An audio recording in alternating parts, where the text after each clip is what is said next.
আসসালামু আলাইকুম, কেমন আছেন সবাই?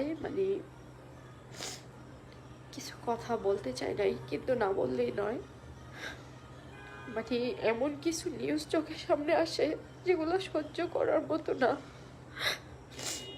অনেক ঠান্ডা লেগেছে তো, তাই ভয়েস যেমন আসতেছে।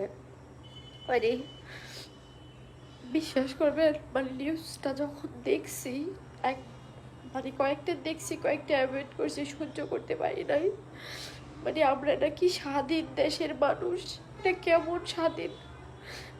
মানে কখনো শুনছেন স্টুডেন্টদের উপর এইভাবে হামলা করতে? ছেলেগুলারে মাথায় রড দিয়া পিটাইতেছে, ওদের এই মগজগুলো আছে না, এই মগজগুলাতে রড দিয়া পিটাইতেছে। মেয়েগুলারে বুকের মধ্যে ইট ছুঁড়া ছুঁড়া ফালতেছে। বড় বড় ইট ওদের একদম বুকের মাঝামাঝি ছুঁড়া ছুঁড়া ফেলতেছে।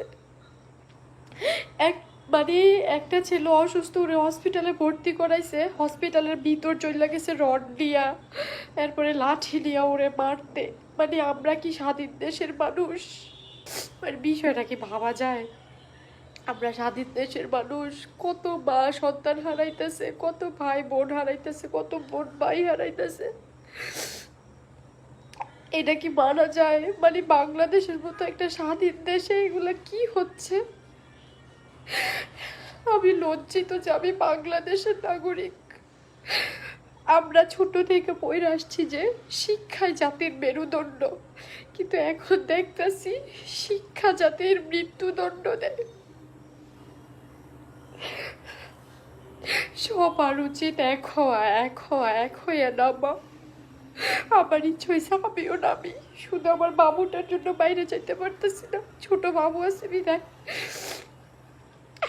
এই দুনিয়াতে বিচার না হইলেও দোয়া করি আল্লাহর কাছে, আল্লাহ যেন আখিরাতে এদের শাস্তি দেয়।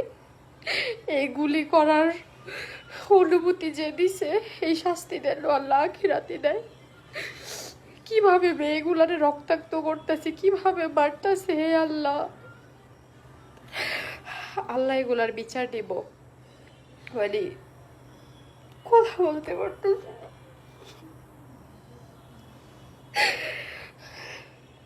সবাই দোয়া করবেন, আর আমি দোয়া করি ইনশাল্লাহ দুনিয়াতে এর বিচার না হইলেও আল্লাহ যেন আখিরাতে এদের বিচার করে।